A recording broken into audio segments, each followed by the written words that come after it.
Part 1. Soap killer Leonarda Cianciulli. In a quiet town in southern Italy, a woman once hid a horrifying secret inside her own kitchen. Her name was Leonarda Cianciulli, and the crime she committed would later earn her one of the most disturbing nicknames in criminal history, the soap maker of Correggio. Leonarda Cianciulli was born on April 18, 1894, in the small and beautiful town of Montella, Italy. But her life was filled with tragedy from the very beginning.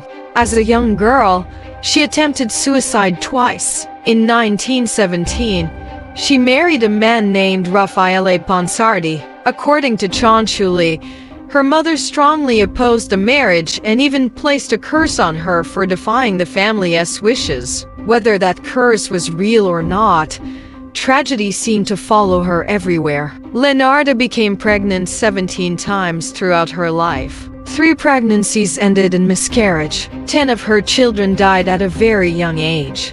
After losing so many children, she became obsessively protective of the few who survived. But her troubles didn't end there. In 1927, Cianciulli was arrested for fraud after creating fake financial accounts at the organization where she worked. She served time in prison. After her release, her family moved from Lauria to Lacedonia, hoping to start over. Then disaster struck again. On July 23, 1930, a devastating earthquake in the Irpinia region destroyed their home. It seemed as if misfortune followed Cianciulli everywhere she went. Searching for answers and perhaps comfort, Leonarda began visiting fortune tellers. Years earlier, one fortune teller had delivered a terrifying prophecy that all of her children would die young. Sadly, much of that prediction had already come true. Still, Cianciulli hoped that another fortune teller might promise a brighter future. Instead, she received a far darker warning. After studying her palm, the fortune teller told her something chilling. "In your right hand, I see prison, and in your left hand, I see a criminal asylum."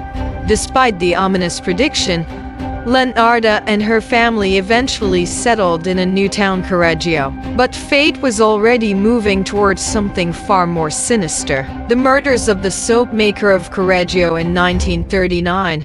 As World War II spread across Europe, Leonarda's beloved son Giuseppe made a shocking announcement. He planned to join the Italian army. After losing so many children already, Cianciulli was terrified of losing him too. And so she became convinced that only human sacrifice could protect her son from dying in the war. Where she got this idea is still unknown. But Leonarda Cianciulli believed that sacrificing other lives could somehow save the life of her child. And soon, she would put that belief into action.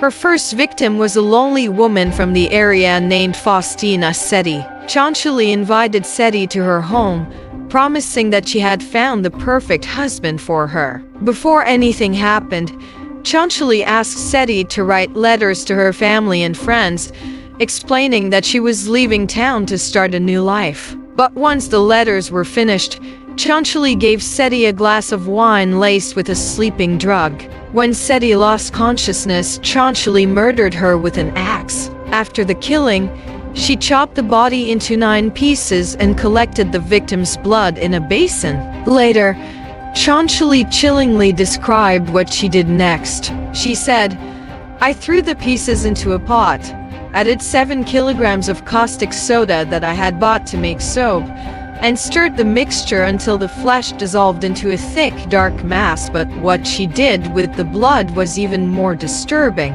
She allowed the blood to coagulate, dried it in the oven, then ground it into powder. She mixed it with flour, sugar, chocolate, milk, eggs, and margarine. From this mixture, she baked dozens of small cakes. She later admitted that she served the cakes to visitors and neighbors. She and her own son even ate them. Cianciulli also stole all of Seti's savings, about 30,000 lira.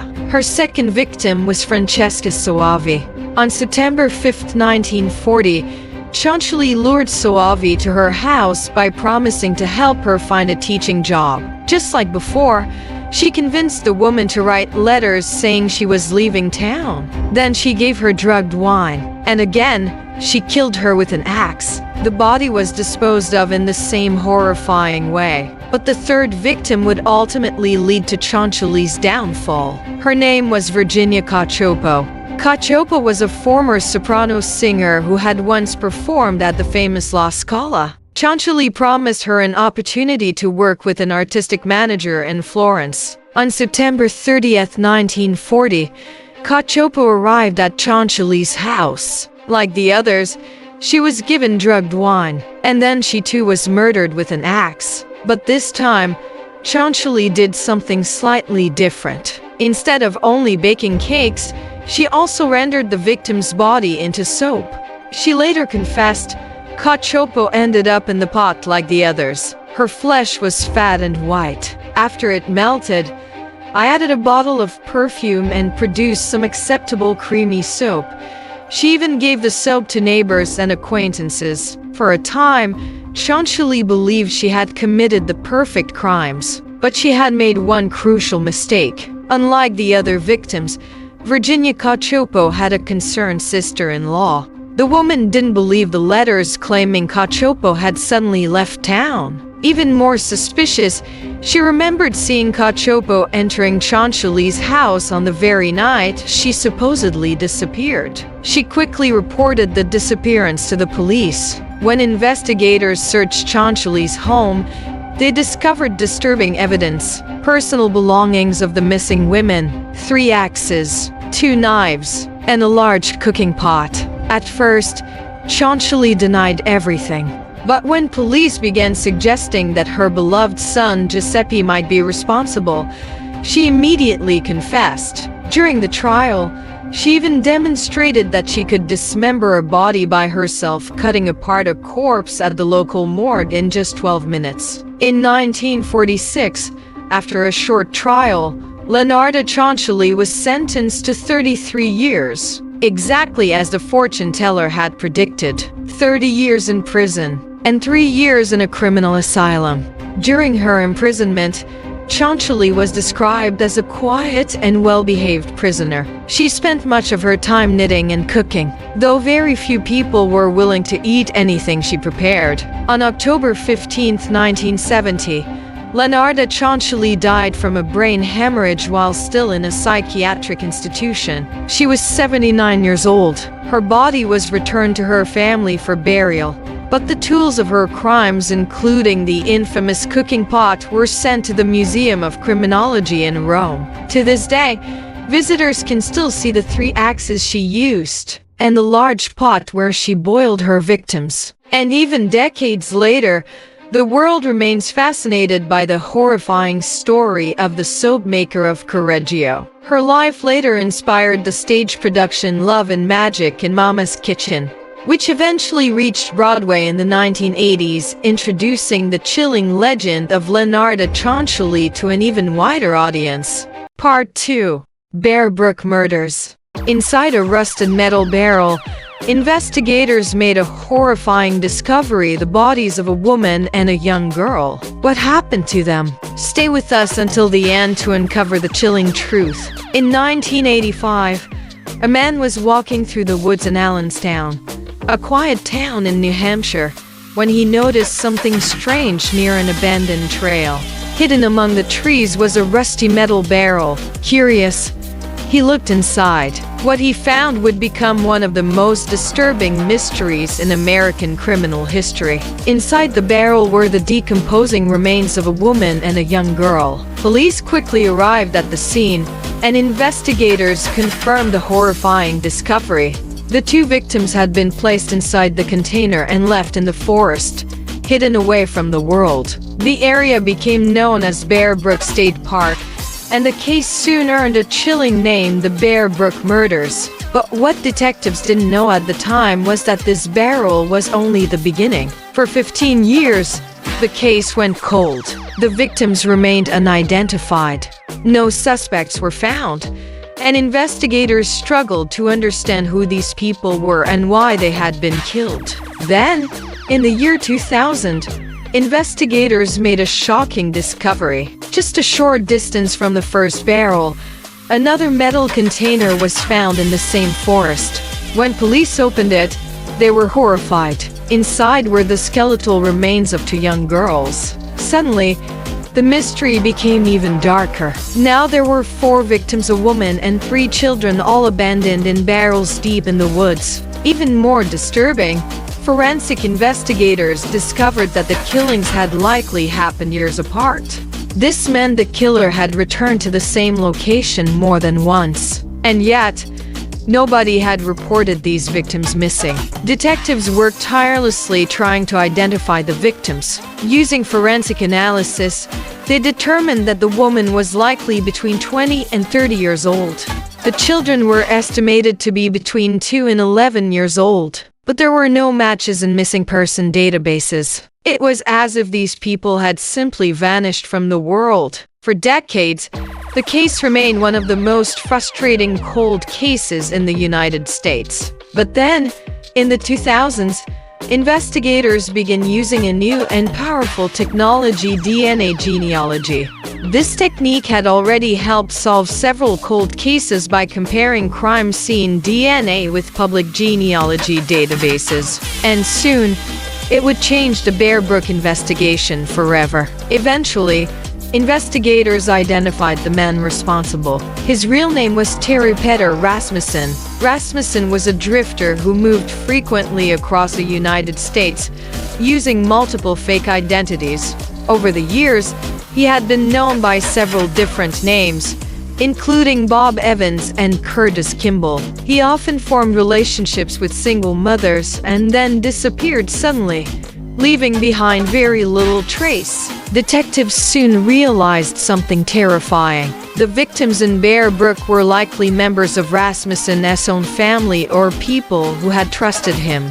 Years later, modern DNA technology helped identify the woman in the barrel. Her name was Marlies Elizabeth Honeychurch. She had disappeared in the late 1970s along with her 2 daughters. Those daughters were later identified as Murray Elizabeth Vaughn and Sarah Lynn McWaters. But the 4th victim remained a mystery for years. Eventually, investigators discovered that the youngest child was actually Rasmussen's own daughter. Her mother was later identified as Denise Bodan, a woman who had disappeared in 1981. This meant Rasmussen had likely killed multiple members of 2 different families. By the time investigators fully uncovered the truth, Rasmussen was already dead.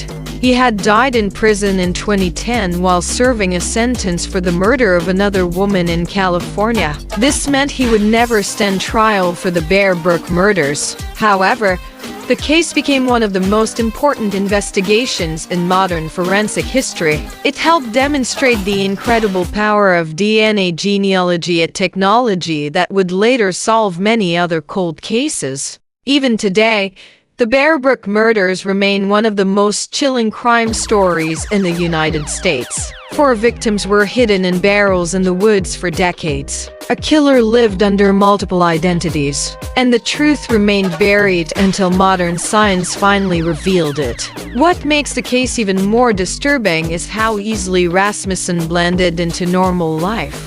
He moved from town to town, formed relationships, and vanished again and again. For years, nobody realized that a serial killer had been living among them. And if that barrel had never been discovered in the woods back in 1985, the truth about the Bear Brook murders might have remained hidden forever.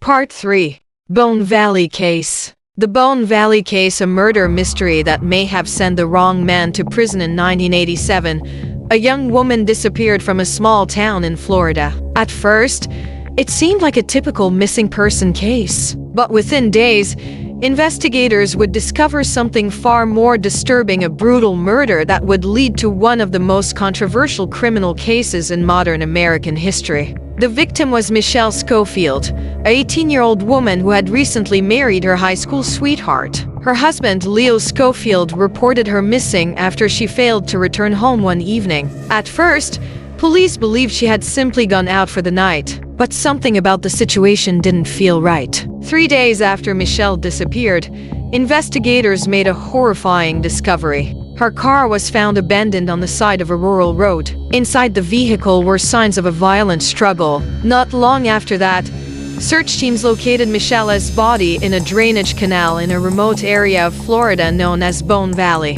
She had been brutally stabbed to death. The crime shocked the quiet community, and almost immediately, police began focusing on one person, her husband. Detectives believed that Leo Schofield had killed his wife during an argument. Prosecutors claimed that the couple's marriage was troubled and that Leo had a violent temper. However, the evidence against him was mostly circumstantial. There were no eyewitnesses to the crime. There was no murder weapon, and there was no direct physical evidence linking him to the killing.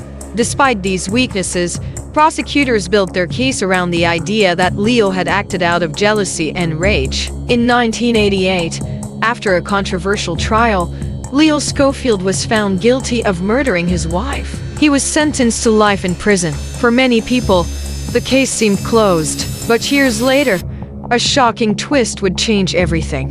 While serving his sentence, Leo continued to insist that he was innocent. Then, in the early 2000s, investigators discovered something shocking. DNA evidence found inside Michelle's abandoned car matched another man, a convicted serial criminal named Jeremy Scott. Scott had a long history of violent crimes, including burglaries and assaults. Even more disturbing, he had been living in the same area where Michelle's body was discovered. When questioned by investigators, Scott made an astonishing claim. He confessed to killing Michelle Schofield. According to Scott, he had attempted to steal her car. When Michelle confronted him, the situation turned violent, and he stabbed her. The confession seemed to change everything. If Scott had committed the murder, then Leo Schofield had spent years in prison for a crime he didn't commit. Despite the confession and the DNA evidence linking Jeremy Scott to the victim's car, courts refused to overturn Leo's conviction. Prosecutors argued that Scott might have been lying or exaggerating his role in the crime. They suggested that Scott could have come into contact with the car after the murder. As a result, Leo Schofield remained in prison. The case quickly became one of the most debated wrongful conviction cases in the United States. Journalists, investigators, and legal experts began examining the evidence more closely. Many believed that Leo had been convicted based on weak evidence and a flawed investigation. Decades after the murder, the case gained renewed attention thanks to the investigative podcast Bone Valley. The series examined the evidence in detail and raised serious questions about whether the justice system had made a tragic mistake. The podcast revealed inconsistencies in the investigation, questionable testimony during the trial, and the troubling fact that another violent criminal had confessed to the murder. As more people learned about the case, public pressure began to grow. Many began asking the same question: had an innocent man spent decades behind bars? For more than 30 years, the murder of Michelle Schofield has remained one of the most controversial criminal cases in Florida. Some believe that Leo Schofield is guilty and that the jury reached a correct verdict. Others believe that the evidence strongly suggests Jeremy Scott was the real killer, and that Leo Schofield may have spent much of his life in prison for a crime he did not commit. Cases like this reveal just how complicated the justice system can be. Even when the truth seems clear, proving it in court can be incredibly difficult. Today, the story of Bone Valley continues to raise disturbing questions about justice, evidence, and the possibility of wrongful convictions. A young woman lost her life in a brutal crime. A husband was sentenced to life in prison, and another violent criminal confessed to the murder years later. But even after decades of investigations, appeals, and new evidence, the question still remains: who really killed Michelle Schofield? And will the full truth about the Bone Valley case ever be known? Which case disturbed you the most? Comment the number below, and if you enjoy true crime stories like this, don't forget to subscribe for more real and terrifying cases.